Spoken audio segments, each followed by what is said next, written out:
Assalamualaikum warahmatullahi wabarakatuh. InsyaAllah kumpulan kami akan membentangkan tentang harta. Oleh itu, apakah itu harta? Assalamualaikum warahmatullahi wabarakatuh. Nama saya Nur Amira Akira binti Juanda, kelas 2D, akan menerangkan tentang pengertian harta. Istilah harta atau almal dalam Al-Quran maupun sunnah tidak dibatas dalam ruang lengkap makna tertentu, sehingga pengertian almal sangat luas dan selalu berkembang. Kriteria harta mengikut ahli fiqh: pertama, memiliki unsur nilai ekonomis; kedua, unsur manfaat atau jasa diperoleh dari suatu barang. Unsur harta terbahagi kepada iaitu unsur an-niyat dan unsur urf. Unsur an-niyat iaitu harta itu ada wujudnya dalam kenyataan a'yan. Maka manfaat sebuah rumah yang dipelihara manusia tidak disebut harta tetapi termasuk milik atau hak. Unsur urf, segala sesuatu yang dipandang harta oleh manusia atau sebahagian manusia. Tidaklah manusia memelihara sesuatu kecuali menginginkan manfaatnya, baik manfaat madiyah maupun manfaat ma'awiyah. Antara bentuk-bentuk harta adalah harta bernilai, harta yang tidak bernilai, harta sebanding, harta senilai, harta alih, harta tidak alih, harta pakai berterusan dan harta pakai habis. Assalamualaikum warahmatullahi wabarakatuh. Nama saya Khairul Naimah binti Muhammad, nombor matrik DHU 202424945. Hari ini saya akan menerangkan tentang bentuk-bentuk harta. Harta terbahagi kepada dua, iaitu harta ain dan harta manfaat. Harta ain maksudnya harta yang kita boleh lihat fizikalnya, seperti rumah dan kereta. Manakala harta manfaat pula harta yang diperoleh dalam bentuk manfaat daripada harta ain. Contohnya, harta ain adalah rumah, harta manfaatnya adalah rumah sewa. Rumah tu disewakan, kita memperoleh manfaat daripada rumah tersebut. Akan menerangkan 4 kategori harta menurut muamalah Islam. Pertama, keharusan penggunaan; kedua, persamaan pada juzuk; ketiga, keanjalan fizikal; dan keempat, kekekalan zat selepas digunakan. Pertama, keharusan penggunaan. Ianya terbahagi kepada dua, iaitu harta bernilai dan harta tidak bernilai. Harta bernilai seperti tanah. Harta tidak bernilai seperti harta yang menyalahi syarak, iaitu arak. Kemudian harta yang tidak memberi manfaat seperti 3 biji beras, dan harta yang tidak boleh dikawal seperti ikan di lautan merupakan contoh kepada harta tidak bernilai. Kedua, persamaan pada juzuk juga terbahagi kepada dua, iaitu harta sebanding dan harta senilai. Harta sebanding ianya terdapat banyak di pasaran, seperti persamaan untuk sukatan, ianya terdapat dalam cupang ataupun gantang ataupun kg.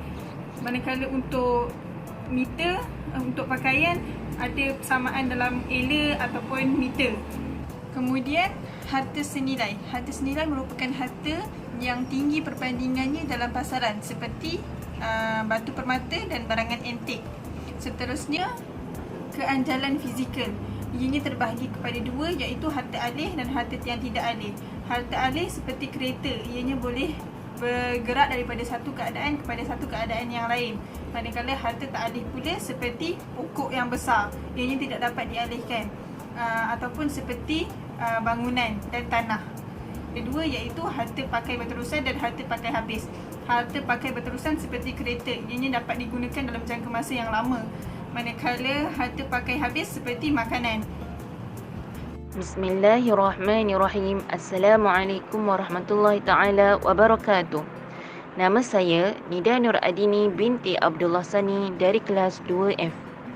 Baiklah, dalam buku teks fiqh muamalat pada halaman muka surat 16 terdapat keterangan berkaitan pemilikan harta. Dari segi bahasa, pemilikan harta ialah simpan atau milik dan menguasai sesuatu benda. Manakala dari segi istilahnya pula ialah perolehan hak yang diiktiraf oleh syarak ke atas sesuatu harta dan memberi kuasa pengurusan mutlak serta menghalang pencerobohan dari pihak lain. Maksudnya, seseorang yang telah menguasai sesuatu harta dan dapat memanfaatkan harta tersebut mengikut hukum syarak. Dalam e-bulletin ini juga terdapat beberapa penerangan berkaitan pemilikan harta menurut 4 mazhab, iaitu mazhab Hanafi, mazhab Maliki, mazhab Syafi'i dan mazhab Hambali. Oleh sebab harta mempunyai kedudukan yang amat tinggi dalam diri manusia dan sangat berperanan dalam kelangsungan hidup mereka, maka Islam sebagai agama yang lengkap, sempurna, tidak terlepas dari memberikan perhatian mengenainya. Bukan setakat itu, cara mendapatkan harta turut dijelaskan dalam Islam. Perbuatan mendapatkan harta dengan cara yang tidak syar'i seperti merampas, meragut, mencuri, merompak dan sebagainya adalah diharamkan sama sekali. Bagi memastikan kehormatan harta terpelihara, Islam telah menetapkan hukuman iaitu uqubah setimpal yang dapat mencegah dan menghalang perbuatan mendapatkan hak milik dengan cara mencerobohi hak milik orang lain seperti mencuri. Bagi yang melakukan perbuatan tersebut, mereka akan dijatuhkan hukuman potong tangan berpandukan firman Allah dalam surah Al-Ma'idah ayat 38.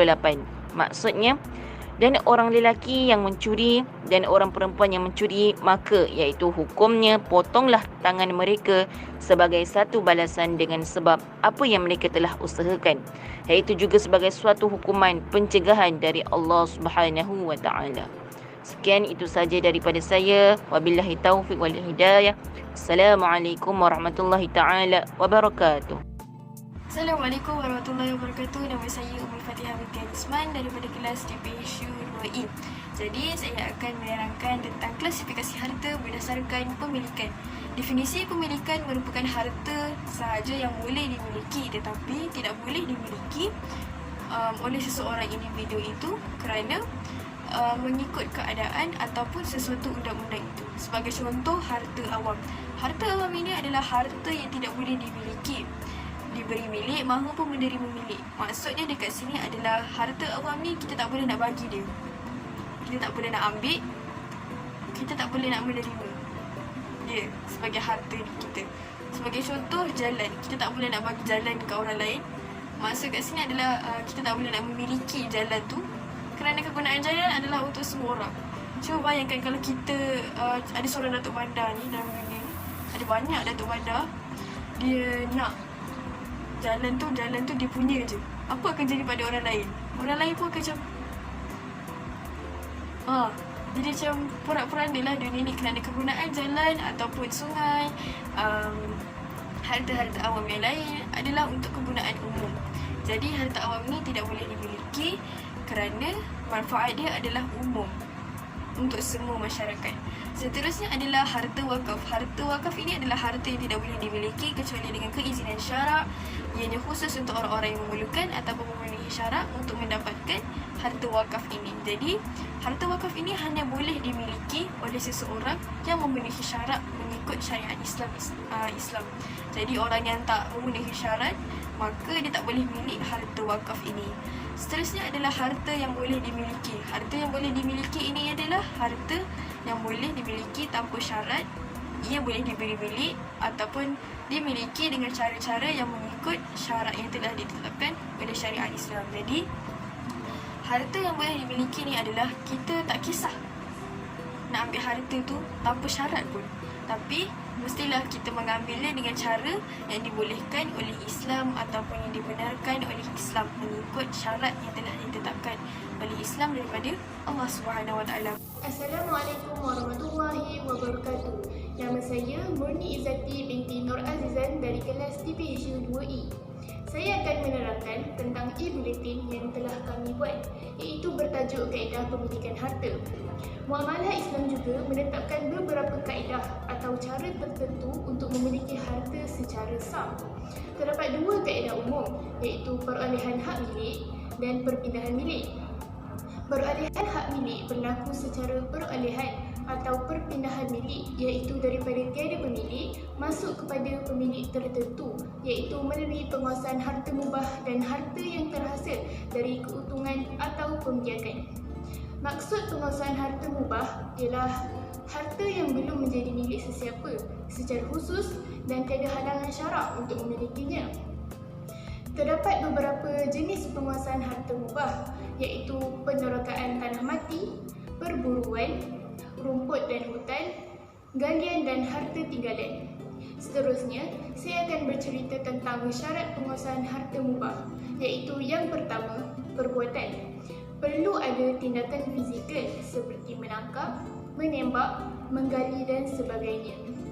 Yang kedua pula ialah niat. Tindakan tersebut dipasang dengan niat untuk menguasai harta mubah tertentu. Kaedah umum yang kedua ialah perpindahan milik yang berlaku secara perpindahan daripada milik seseorang kepada seseorang yang lain, iaitu melalui yang pertama, mekanisme akad, iaitu kontrak perpindahan seperti jual beli, hibah dan wasiat. Yang kedua pula ialah penggantian, sama ada penggantian pemilik iaitu pusaka atau penggantian ganti rugi iaitu ganti rugi kerosakan, diat dan sebagainya. Sekian daripada saya. Assalamualaikum warahmatullahi wabarakatuh. Nama saya Nurhana binti Hassan Ahmad. Nombor matrik saya ialah DHU20202312 daripada kelas TPHU2E. So pada hari ini saya akan menerangkan mengenai bentuk pemilikan harta. Ada dua, almi atam dan juga almi anakis. Almi atam ialah milik sempurna yang bermaksud pemilikan terhadap sesuatu harta pada ain dan juga manfaatnya sekaligus. Sebagai contoh dekat sini, memiliki rumah dan manfaatnya dalam keadaan berjual beli. So maksudnya kita dapat rumah tu dengan keadaan kita membeli rumah tu. Ciri-ciri pemilikan sempurna. Hak penggunaan boleh dibataskan mengikut syarat yang ditetapkan. Yang kedua, hak penggunaan adalah bebas mengikut kehendak pemilik. So maksudnya apabila pemilik tu dah dapat harta yang dia nak, dia boleh manfaatkan dengan pelbagai cara. Dia nak tinggal, contohnya dia nak tinggal kat rumah tu ke, dia nak bagi dekat cucu cicit dia ke, macam tu. Yang ketiga, yang terakhir, hak tempoh pemilikan tidak terbatas. So sepanjang dia ada milik tu, dia boleh guna limitless, tak ada expiry date. Cara pemilikan sempurna, perolehan atau penguasaan dan perpindahan hak milik. Okey, yang kedua bentuk pemilikannya ialah almi anakis yang bermaksud milik tidak sempurna. Pemilikan terhadap sesuatu harta pada salah satu bentuk sahaja, sama ada ainnya sahaja atau manfaatnya. Sebagai contoh, kita memiliki rumah tersebut dengan cara kita bersewa. So ciri-ciri pemilikan tidak sempurna ialah hak tasarruf terhadap barang adalah secara sempurna. Apakah maksud tasarruf? Tasarruf ialah perlakuan seseorang atas kehendaknya yang timbulkan kesan syarak. Yang kedua, hak tempoh pemilikan terbatas atau dibatasi dengan tempoh yang tertentu. Sebagai maksud dia dah dapat harta tu, tapi tempoh dia untuk guna harta tersebut dah ditetapkan. So kalau dia sewa 2 tahun, 2 tahun je lah. Yang terakhir, pemilik manfaat sebagai pemegang amanah, iaitu dia perlu bertanggungjawab ke atas ganti rugi atau kerosakan yang telah dilakukan. Sebagai contoh, dia sewa rumah tu tapi ada bocor. So bocor tu dia yang kena repair, bukan dia dekat orang yang disewa. Cara pemilikan manfaat ada 3: wakaf, wasiat dan juga sewaan. Keadaan yang menamatkan pemilikan manfaat ialah habis tempoh yang ditetapkan, orang yang berhak mati, barang atau ain harta yang diambil manfaatnya telah rosak. Sekian daripada saya, Nurhana. Yang terakhir daripada kumpulan kami ialah saya akan menerangkan font dan juga tema yang kami gunakan untuk e-bulletin ini. So dalam banyak-banyak font ni, 3 yang paling banyak kami guna ialah font Anton, Play Fair Display dan Libre Baskerville. Tema kami gunakan ialah tema putih, hijau tua dan juga kelabu sikit lah.